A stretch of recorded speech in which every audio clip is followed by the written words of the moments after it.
Comme vous le savez, le gouvernement de la République du Tchad, face à des graves conflits intercommunautaires mettant à mal la cohésion nationale et le vivre ensemble, a été amené à instaurer l'état d'urgence dans les provinces du Ouaddaï et Silla à l'est et du Tibesti au nord du pays.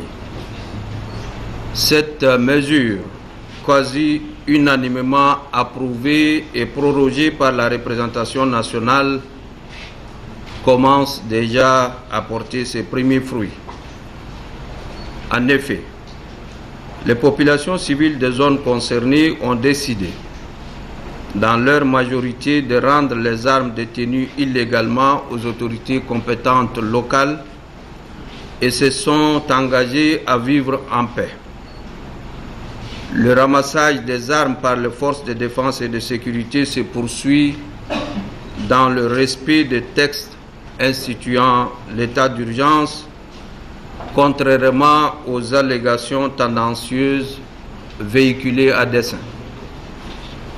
Comme vous pouvez le constater, l'instauration de l'état d'urgence dans ces provinces procède uniquement de la volonté du gouvernement, d'une part, de renforcer la paix, la sécurité et la cohabitation pacifique entre les populations des zones frontalières concernées, et d'autre part, de lutter efficacement contre la menace terroriste et les trafics transfrontaliers illicites des armes, de drogue et d'êtres humains.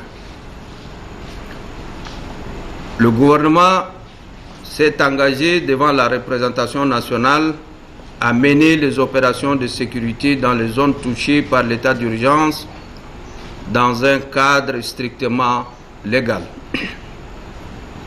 L'état d'urgence n'est nullement synonyme de violation des droits humains, mais une situation exceptionnelle, imposant des restrictions de liberté encadrées par la loi. Les forces de défense et de sécurité déployées à cet effet sont sous la haute surveillance des autorités administratives des provinces concernées. Aussi, le gouvernement tient-il à rassurer l'opinion nationale et internationale que l'état d'urgence n'est nullement une occasion pour compromettre l'état de droit dans notre pays. Aucun effort ne sera épargné pour que cette situation d'exception se déroule dans le respect des lois de la République. Aucune action arbitraire portant atteinte aux droits et libertés des citoyens ne sera tolérée. Le chef de l'État en personne y veille. De même, voudrais-je rappeler que Son Excellence M. Idriss Déby Itno, président de la République, chef de l'État, a donné des gages supplémentaires pour que cette mesure d'exception n'entrave pas le processus électoral. La crainte légitime de l'interdiction des réunions publiques sera traitée avec toute l'attention requise.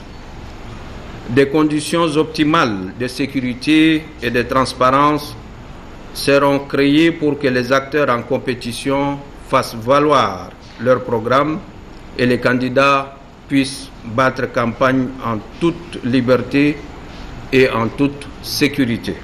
Excellences, Mesdames et Messieurs, parlant des élections législatives prévues en 2019, vous aurez aussi remarqué que depuis quelque temps, le rythme de progression vers l'organisation de ces élections s'est accéléré, entraînant du coup de la surchauffe politique. Naturellement, les états-majors politiques montent les enchères et visent le meilleur positionnement politique à la veille des échéances électorales.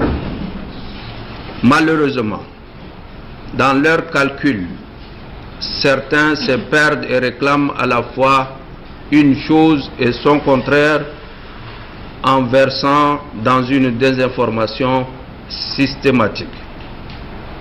Quoi qu'on en dise, il n'est pas superflu de rappeler que les efforts conjoints du gouvernement, du cadre national de dialogue politique et de l'Assemblée nationale ont permis d'enregistrer d'importants progrès aussi bien dans la mise en place du cadre juridique que dans le préparatif de la tenue des élections législatives.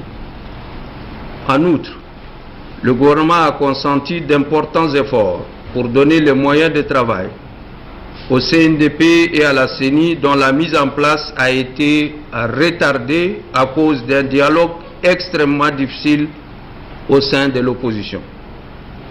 Il revient à présent aux organes en charge des élections d'accélérer davantage ces processus en se focalisant notamment sur l'établissement de la cartographie électorale, la révision des listes électorales et le chronogramme. De même, le président de la République, lors de sa dernière rencontre avec les membres de la CENI et du CNDP, a réitéré sa totale disponibilité à concéder à nombre de réclamations de l'opposition.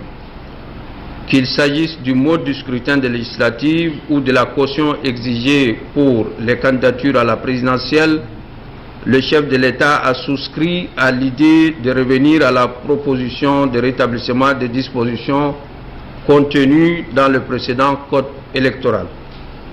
Mieux, dans le souci de tenir les élections dans le temps imparti, il a adhéré à l'idée de réviser les dispositions relatives au délai de convocation du corps électoral.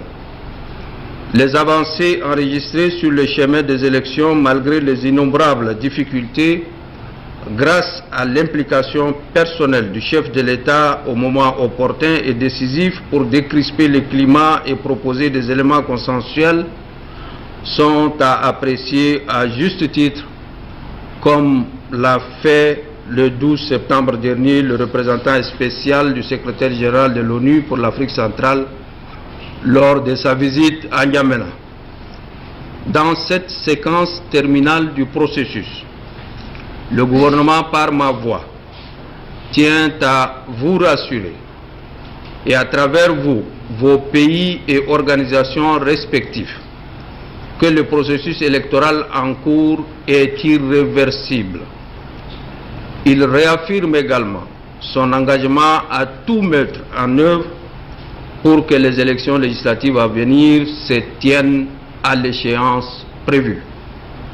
Pour tenir cet engagement, le gouvernement invite l'opposition politique qui, pour diverses raisons et par divers subterfuges, cherche à décrédibiliser et à retarder le processus, à s'y engager de bonne foi pour le conduire ensemble à son terme. Dans cette perspective, le Tchad attend un appui conséquent et multiforme de tous ses partenaires bilatéraux et multilatéraux pour organiser des élections libres, démocratiques et transparentes, et les remercie d'avance pour leur aimable disponibilité à accompagner le gouvernement.